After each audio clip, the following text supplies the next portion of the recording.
Use context वाला समझ आ रहा है क्या आपको? ठीक है।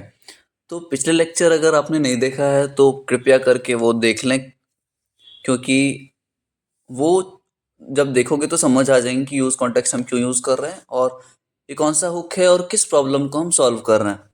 ओके, तो वो लेक्चर देख ही लो पहले आप, उसके बाद ही आना। अगर आपने वो चीज़ देख रखी है तो चलो आगे बढ़ते हैं इस चीज़ में। एंड इस चीज़ में अभी तक हमने जो देखा कि प्रॉप्स वाला क्या प्रॉब्लम था, कि प्रॉप्स का ये था कि जब हम प्रॉप्स ड्रिलिंग करते थे तो एक कंपोनेंट के इनसाइड, मतलब अगर मुझे एक कंपोनेंट से दूसरे कंपोनेंट अपने डेटा को भेजना है तो हम एक एक करके सारे कंपोनेंट में अपना डेटा पास करते थे। तो इस प्रोसेस को हम बोलते हैं प्रॉप्स ड्रिलिंग, जो कि एक अच्छा कन्वेंशन नहीं है। हर कंपोनेंट को हम मैं क्यों परेशान करूं, क्यों अपना डेटा पास करूं? अगर मुझे कंपोनेंट ए से कंपोनेंट जेड पे मुझे डेटा भेजना है तो मैं बीच में इन सारे कंपोनेंट्स को क्यों इंक्लूड करूं? तो इसी प्रॉब्लम को सॉल्व करने के लिए मेरे पास क्या आया, मेरे पास आया यूज कॉन्टेक्स्ट का एक हुक।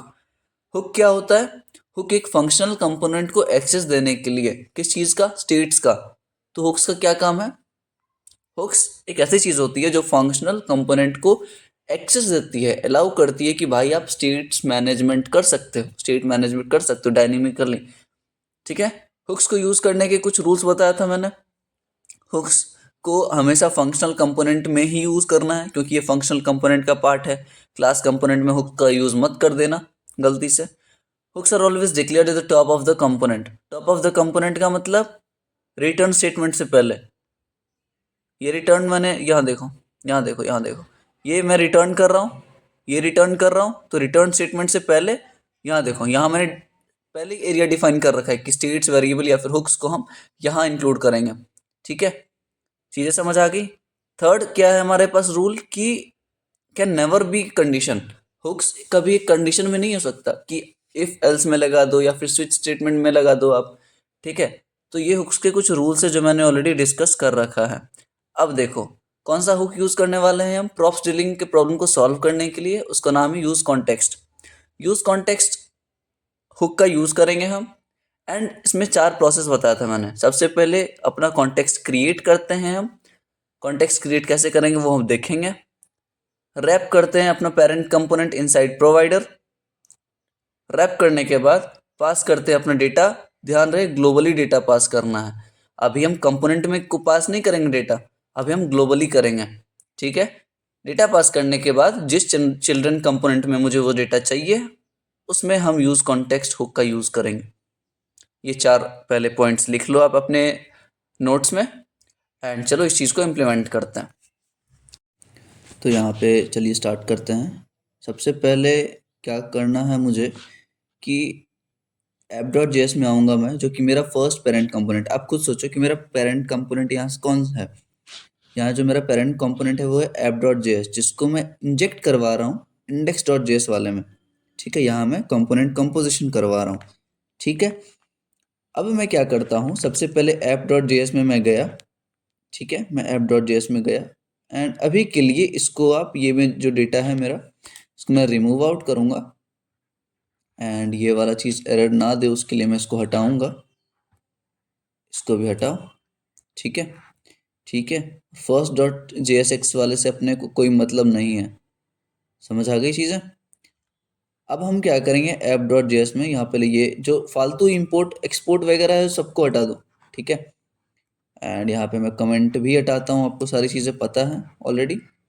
अभी मैं अगर इस चीज़ को रन करूँगा npm स्टार्ट करके, npm स्टार्ट का क्या मतलब है, एक ऑलरेडी प्रीडिफाइंड स्क्रिप्ट है हमारे पास। ठीक है, ओके। तो हम रिएक्ट सीरीज वाले में हैं, तो मैं अंदर जाऊँगा टेस्टिंग cd। cd का मतलब चेंज डायरेक्टरी, फिर cd react1। ठीक है, अब मैं अगर npm स्टार्ट करूँ तो ये रन करना चाहिए इसको। एंड ये जो भी टॉपिक है ना यार, ये बेस बना रहा हूँ मैं। अभी ऐसा मत समझना कि डेप्थ कॉन्सेप्ट आ गया है, बहुत इंटरनली प्रोसेस देखेंगे हम, वो चीज़ अभी बाकी है, क्योंकि हम हुक्स भी स्टार्ट ढंग से किए नहीं है। ठीक है, तो okay hello I am a new JS function ये काम कर रहा है अपना। ठीक है, चलो इस चीज़ में आगे बढ़े। तो ऐप डॉट जेएस जो है मेरा वो बेसिक कंपोनेंट है पहला। फर्स्ट डॉट जेएसएक्स को मैं अभी क्लियर कर लेता हूँ। एंड यहाँ पे हम सिर्फ एक h1 रिटर्न करवाएंगे अभी के लिए। मैं कुछ करने की कोशिश कर रहा हूँ, अभी के लिए बस इतना देखो आप, ठीक है, अभी के लिए बस इतना देखो। एंड ये सारा चीज़ मैं हटाता हूँ अभी, नहीं चलो रहने दो इसको, first dot G S x को रहने दो, अभी अपन खेलेंगे कहाँ पे, ऐप डॉट जी एस में, इसको मैं इधर ले आता हूँ, ठीक है। अब देखो यहाँ पे सबसे पहला काम क्या था मेरे पास, सबसे पहला काम that we have to create context, right. Context कैसे क्रिएट करते हैं, कॉन्टेक्स्ट कैसे क्रिएट करते हैं, कॉन्स्ट, हाँ ले लो, my context is equal to React dot create context, ठीक है, समझ आ गई चीज़ें। अब क्या करना है हमें, अब क्या करना है यहाँ पे, अब क्या करूँगा मैं यहाँ पे, जो देखो जो कंपोनेंट हमें यूज़ करनी है ना, वहाँ पे हम कॉन्टेक्स्ट क्रिएट करेंगे, ठीक है। अब यहाँ पे मैं क्या करूँगा, इस चीज़ को कौन सा कंपोनेंट में हम यूज़ करें, यहाँ पे मान के चलो फर्स्ट वाला जो है, फर्स्ट वाले कंपोनेंट, ये जो फर्स्ट कंपोनेंट वाला है उसको मैं यहाँ पे इंजेक्ट करूँगा, ठीक है। वो ऑटो इंपोर्ट हो गया है ऊपर फर्स्ट वाला, सही जगह से, ठीक है। अब क्या करना है हमें, ये जो आपने कॉन्टेक्स्ट क्रिएट किया, यहाँ पे रिएक्ट डॉट क्रिएट कॉन्टेक्स्ट हटा देना, सिर्फ क्रिएट कॉन्टेक्स्ट भी रहेगा तो काम करेगा वो, ठीक है। ये जो नेम है, जिस नेम से आपने कॉन्टेक्स्ट क्रिएट किया है उसको पकड़ो, एंड यहाँ पे आप अपना जो कंपोनेंट रिटर्न कर रहे हो, जो स्टेटमेंट रिटर्न कर रहे हो, उसको रैप कर दो इस चीज में डॉट प्रोवाइडर के साथ। अच्छा प्रोवाइडर का शायद कैपिटल होगा, ओके, इस चीज को आप रैप कर दो, ओके। देखते हैं हम क्या एरर है अपने पास, माई कॉन्टेक्स्ट डॉट प्रोवाइडर, ठीक है। कोई एरर दे रही है क्या, बिल्कुल दे रही है, देख लेते हैं क्या एरर है। Create context is not defined, ठीक है भाई, बिल्कुल सही है, क्रिएट कॉन्टेक्स्ट जो हमने यहाँ पे यूज़ किया है वो डिफाइंड ही नहीं है, तो डिफाइन करने के लिए आप उसको एक बैक स्पेस दबाओ एंड वापस से उस चीज़ को लिखो, तो ये आपको सजेशंस दे देंगे, ठीक है। तो ऑटो इंपोर्ट करने के लिए ऐसा आप इंटर दबाओ तो ऑटो इंपोर्ट हो जाएगा ये रिएक्ट से, ठीक है। अभी कोई एरर है अपने, नहीं है, वेब पे compiled successfully, right, I am rendered as the first component using props, ठीक है, ये फर्स्ट कंपोनेंट वाला आ रहा है। अब मैं क्या चाहता हूँ, अब मैं क्या चाहता हूँ, देखो ध्यान से, प्रॉप्स में क्या होता था, मैं इस कंपोनेंट में अगर मुझे डेटा भेजना तो मैं यहाँ लिखता था, ठीक है। अब यहाँ नहीं लिखना, अब कहाँ लिखना है, इस प्रोवाइडर के बाजू में, इस प्रोवाइडर के बाजू में लिखना है, समझ आई चीज़ें, समझ आई। अभी के लिए मैं क्या करता हूँ, इस फर्स्ट वाले कंपोनेंट को, चलो एक काम करो, एक काम करो, अभी मैं डेटा डिफाइन करता हूँ पहले, let name is equal to React, ठीक है, let name is equal to React, ठीक है, कोई दिक्कत नहीं है। अब मैं यहाँ क्या करूँगा, माई कॉन्टेक्ट डॉट प्रोवाइडर के बगल में हमें वैल्यू लेनी पड़ेगी, वैल्यू ही लेना, यहाँ पे वैल्यू से ही अपना सारा काम होगा, उसमें मैं नेम पास कर दूंगा, ठीक है। और फर्स्ट कंपोनेंट में भी अभी मैं एज इट इज़ बस ऐसे ही पास कर रहा हूँ, प्रॉप्स नहीं पास कर रहा, लेकिन ऐसे ही मैं डेटा पास कर देता हूँ, let's say my name is equal to क्या, नेम, ठीक है। लेकिन मैं एक्सेस कैसे करूँगा, वैल्यू के थ्रू, ओके। इतना काम हो गया मेरा, इतना काम होने के बाद मैं इस चीज़ को रिसीव कहाँ करूँगा, फर्स्ट वाले कंपोनेंट में, ठीक है, कोई दिक्कत नहीं है। फर्स्ट वाले कंपोनेंट में मैं आया, अब यहाँ क्या करना है, सबसे पहले मुझे हुक्स के प्लेस पे, स्ट्रीट्स के प्लेस पे मैं क्या लिखूंगा अपना, एक मुझे हुक क्रिएट करनी है, हुक्स कौन सी है, हुक्स कौन सी है जो मुझे क्रिएट करनी है, यूज कॉन्टेक्स्ट का, तो let let let my name, name या कुछ भी ले लो, my value is equal to, ठीक है, यूज कॉन्टेक्स्ट, ठीक है, यूज कॉन्टेक्स्ट में लूंगा ये, ठीक है, ये एक वेरिएबल लिया मैंने और ये यूज कॉन्टेक्स्ट वाला फंक्शन मैंने कॉल किया, लेकिन ये डिफाइंड नहीं है, तो इसको मैं बैक प्रेस करूंगा, वापस टी लिखूंगा, एंड ये मुझे दे देगा, ऑटो इंपोर्ट कर देगा। शायद नहीं कर रहा अभी। ओके, तो यूज कॉन्टेक्स्ट यहाँ पे हो गया, देख लो आप, नेम्ड इंपोर्ट। ठीक है, अब इसके अंदर हम पास करेंगे क्या चीज़, ध्यान से सुनो। इसके अंदर हम एज एन आर्ग्यूमेंट वो चीज़ पास करेंगे जिस नेम से मैंने यहाँ पे क्रिएट कॉन्टेक्स्ट किया है। मेरा माई कॉन्टेक्स्ट है, तो मैं इसको कॉपी करूँगा माई कॉन्टेक्स्ट को, एंड यहाँ पे पेस्ट करूँगा। लेकिन क्या ये डिफाइंड है? क्या ये इंपोर्ट मुझे सजेशंस दे रहा है? कुछ नहीं दे रहा। क्यों? क्योंकि यहाँ से मैंने इसको एक्सपोर्ट ही नहीं किया। यहाँ से अगर मैं इसको एक्सपोर्ट करूँ, यहाँ से इसको अगर मैं एक्सपोर्ट करूँ और यहाँ से मैं इसको इंपोर्ट करूँ, इंपोर्ट का क्या मतलब है? अब सजेशंस देगा, देखो, क्योंकि वहाँ से मैंने एक्सपोर्ट ऑलरेडी कर रखा है, तो यहाँ से मैंने इंपोर्ट कर लिया, यहाँ से मैंने इंपोर्ट कर लिया। ठीक है, अब देखो, अब मेरे डेटा में क्या है? मेरे डेटा में है रिएक्ट, जो मैंने डिफाइन किया, और यहाँ से मैं पास कर रहा हूँ नेम अपना। ठीक है, तो मैं वैल्यू के थ्रू इसको एक्सेस करूँगा। प्रॉपर्टी के नाम से एक्सेस होता है अपना वैल्यू, प्रॉपर्टी का वैल्यू। प्रॉपर्टी नेम क्या है? वैल्यू। तो यहाँ पे फर्स्ट डॉट JSX में जाऊँगा मैं, एंड यहाँ से मैंने कॉन्टेक्स्ट यूज़ कर लिया है। अब मैं माई वैल्यू, ध्यान से सुनो, अब मुझे अगर एक्सेस करना है कोई भी चीज़, तो क्या करूँगा मैं? जावास्क्रिप्ट एक्सप्रेशन लूँगा, यहाँ पे लिखूँगा my value dot, my value को अगर मैं करवाऊँ तो अभी एरर इसलिए दे रहा है क्योंकि एक पेरेंट कंपोनेंट इसका होना चाहिए। मैं एम्प्टी टैग्स यूज़ करूँ 1 मिनट के लिए, तो ये नहीं देगा फिर। ठीक है, ओके, अब नहीं दे रहा ये। अब देखते हैं क्या रिजल्ट है अपने पास। देखो, रिएक्ट आया, आ गया रिएक्ट अपने पास, लेकिन कुछ चीज़ें छूटी क्या अपने से? कुछ चीज़ें छूटी क्या? बताओ क्या दिक्कत है? दिक्कत मुझे ये लग रहा है कि मैंने यहाँ से एज अ प्रॉप्स भी भेज दिया है इस चीज़ को, एज अ प्रॉप्स भी भेजा है। तो मैं अगर चाहता हूँ इसको प्रॉप्स जैसे ना भेजूँ, तो इसको मैं हटाता हूँ 1 मिनट के लिए। इसको प्रॉप्स आप रिसीव मत करो प्रॉप्स के थ्रू। प्रॉप्स के थ्रू रिसीव नहीं भी कर रहे हो, प्रॉप्स के थ्रू रिसीव नहीं भी कर रहे हो, तो ये काम कर रहा है अपना। मतलब समझे आप कि मेरा सारा कुछ काम कर रहा है, सारा कुछ परफेक्टली काम कर रहा है। मैं प्रॉप्स का यूज़ नहीं कर रहा अब, पहले यूज़ कर रहा था लेकिन अब प्रॉप्स का यूज़ नहीं कर रहा, मैं डायरेक्ट माई वैल्यू को कॉल कर रहा हूँ। ये माई वैल्यू क्या है? माई वैल्यू ये चीज़ है। माई वैल्यू क्या है? ये यूज़ कॉन्टेक्स्ट में जो चीज़ से मैंने किया है, तो उसी चीज़ को मैं यूज़ कर रहा हूँ। ठीक है, एंड वही मुझे वैल्यू दे रही है रिएक्ट की। अगर मैं यहाँ से चेंज करूँ,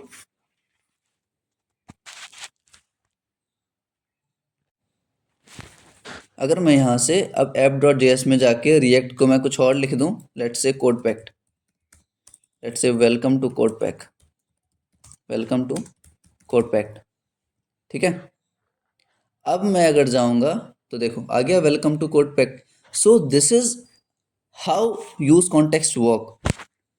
यूज कॉन्टेक्स्ट क्या है? हमारे पास एक हुक है जिसकी हेल्प से हम डेटा शेयर करते हैं ग्लोबली। ग्लोबली का मतलब हम कहीं भी उसको यूज कर सकते हैं, कोई भी कंपोनेंट उसको यूज कर सकता है। समझ आया? अब लेट से मैं एक और कंपोनेंट बना रहा हूँ। अब लेट से मैं एक और कंपोनेंट बनाऊँ सेकेंड नाम से, सेकेंड डॉट JSX। यहाँ पे RFC करो, रिएक्ट फंक्शनल कंपोनेंट, ये मुझे दे देगा एक बेसिक स्कैफोल्ड। यहाँ पे मैं अगर H1 करवाऊँ अभी, यहाँ आई एम सेकेंड कंपोनेंट।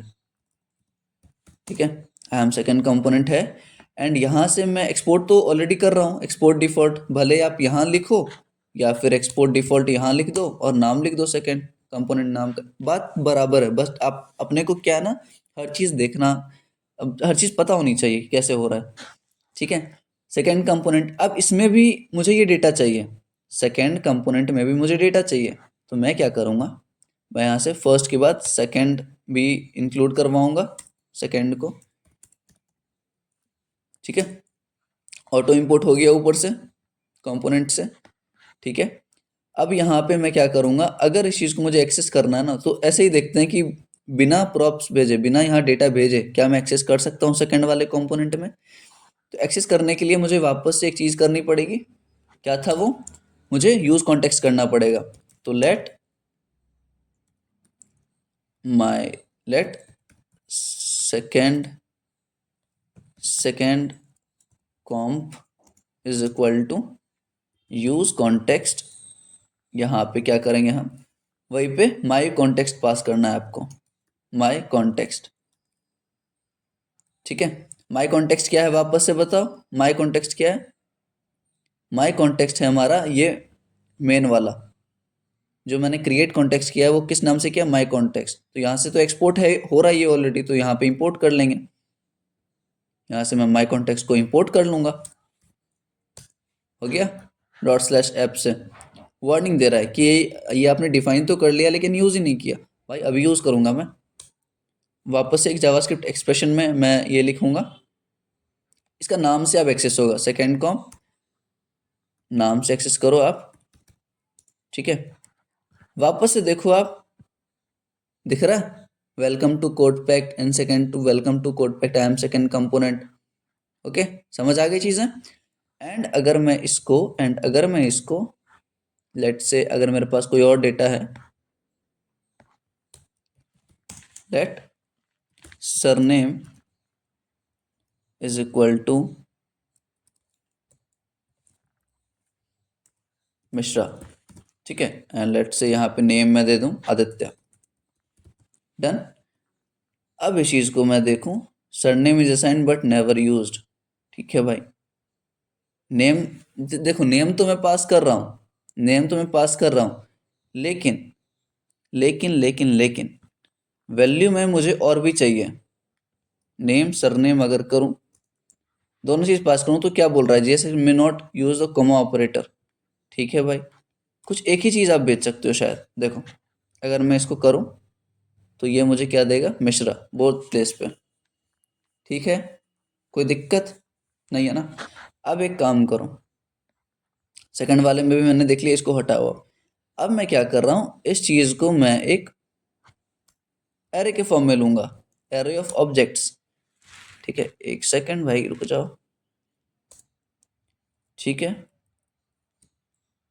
वापस दूसरा ऑब्जेक्ट लो, यहाँ पे अहमद, तीसरा ऑब्जेक्ट लो अरशद काशिफ, जो भी है। ठीक है, सही है, अपने पास काफ़ी ज़्यादा डेटा आ चुकी है ऑलरेडी।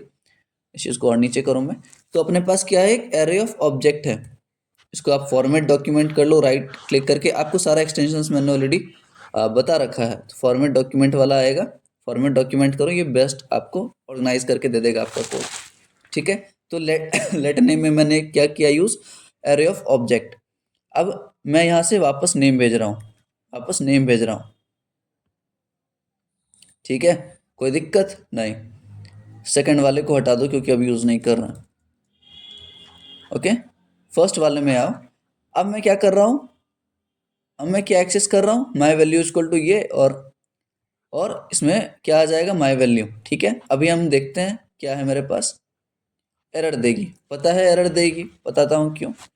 कंसोल में आओ, यहाँ देखो, error objects are not valid as React child, objects are not valid as React child. ठीक है, ओके, वापस से रिफ्रेश करो, हाँ, objects are not valid as React child. Okay okay okay, अब देखो, अब मैं क्या कर सकता हूँ, ये डायरेक्ट मैं एक्सेस थोड़ी कर सकता हूँ। ये जो माई वैल्यू में एक्सेस कर रहा हूँ, ये कोई स्ट्रिंग थोड़ी है या फिर टेक्स्ट फॉर्मेट थोड़ी है कुछ जो मैं डायरेक्ट एक्सेस कर लूँ। This is an array of object. तो इसको एक्सेस करने के लिए, इसको एक्सेस करने के लिए हम क्या कर सकते हैं, माई वैल्यू जो आ रहा है उसका 0th इंडेक्स वाला पर जो है मेरा डेटा, वो पास करो। ठीक है, वो पास करो, वो नहीं हो सकता, वो नहीं हो सकता, तो 0 इंडेक्स पे जाओ और इसका डॉट नेम कर दो आप।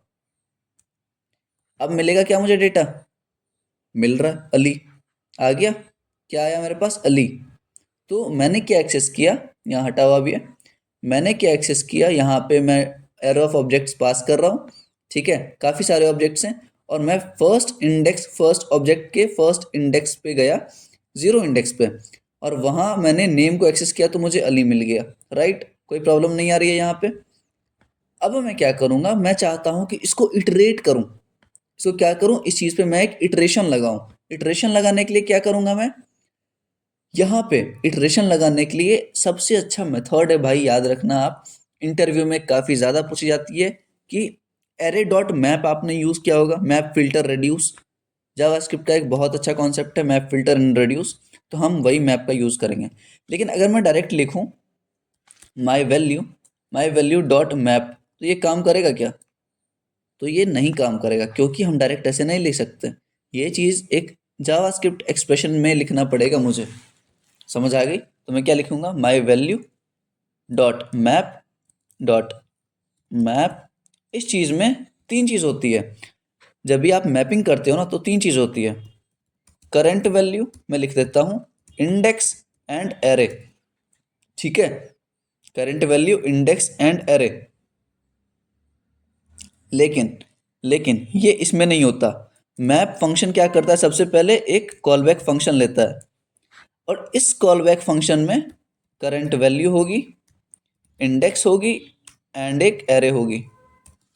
ठीक है, ये सिंटेक्स आप लिख लो, रट लो, बहुत काम आने वाली है मैप वाला चीज़ अपने को। ठीक है, अब ये दोनों जो चीज़ है, इंडेक्स और एरे, वो हमारी क्या है, वो ऑप्शनल होती है। करंट वैल्यू से अपने को मतलब है। ओके, इस चीज़ को एक्सेस कैसे करेंगे आप? इस चीज़ को एक्सेस करने के लिए हम क्या करेंगे, एक रिटर्न करना पड़ेगा अपने को। रिटर्न देखो क्या करेंगे हम, मैं बताता हूँ, इस चीज़ को काट काट के बताता हूँ मेरे को। मैंने सजेशंस यूज़ कर लिए। मैं क्या रिटर्न कर रहा हूँ, H1 टैग के अंदर करंट वैल्यू। मेरी जो माई वैल्यू आ रही है ना, माई वैल्यू ये करंट वैल्यू में आएगी, माई वैल्यू करंट वैल्यू में आएगी। तो करंट वैल्यू डॉट नेम, पहले मुझे क्या करना पड़ता था, इंडेक्सिंग प्रोवाइड करनी पड़ती थी कि 1 पे जाऊं, 0 पे जाऊं। अब क्या है ना, अब सारे, मैं क्या बोल रहा हूँ, सबको सेलेक्ट करो और सबके नेम को मुझे रिटर्न आउट कर दो। तो अभी क्या देगा मुझे ये, अभी क्या देगा मुझे ये, Ali, Ahmad, Arshad, Kashif, Kamran. What does it mean कि हमने सारा इटरेशन अच्छे से परफॉर्म कर लिया। ठीक है, लेकिन ये मुझे एक एरर देगा। जब मैं कंसोल लॉग खोलूं, तो ये मुझे एक एरर दे रहा है। यहाँ देखो, each child in a list should have a unique की प्रॉपर्टी। मतलब हर एक बच्चे का, एक एक बच्चा नहीं बोल सकता मैं, अजीब लग रहा है। हर एक चाइल्ड का यहाँ पे अपना अपना की प्रॉपर्टी होना चाहिए। की प्रॉपर्टी मतलब हर एक को एक स्पेसिफिक आप की दे दो, एक इंडेक्स दे दो। इंडेक्स का मतलब एक यूनिक नंबर दे दो।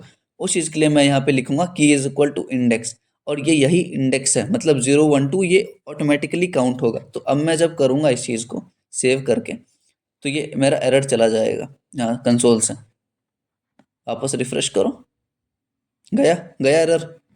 ठीक है, तो आज हमने काफ़ी ज़्यादा अच्छे तरीके से ये देख लिया है कि कैसे हमारा यूज़ कॉन्टेक्स्ट के थ्रू, यहाँ देखो मैंने ऑलरेडी खोल रखा है इस चीज़ को, कि यूज़ कॉन्टेक्स्ट के थ्रू, हुक के थ्रू हम कैसे अपने चीज़ों को ग्लोबली एक्सेसिबल करवा सकते हैं, कि कोई भी कंपोनेंट वो चीज़ यूज़ करे तो उसे दिक्कत ना आए। समझ आया? कोई भी डाउट हो इस चीज़ से आप डायरेक्ट कमेंट करो, कुछ सोचने वाली बात नहीं है। ठीक है, और नेक्स्ट लेक्चर में हम इसी को कंटिन्यू करेंगे। इसका जो नेक्स्ट वर्जन है, मैं चाहता हूँ रिडक्स का थोड़ा बहुत जो पार्ट है ना वो पहले कवर कर दूँ, और ऑब्वियसली हम प्रोजेक्ट पे तो जाएंगे ही, बट ये जो भी चीज़ें हैं कॉन्सेप्ट पहले सीख लो थोड़ा सा। ठीक है, चलो नेक्स्ट लेक्चर में बात करते हैं।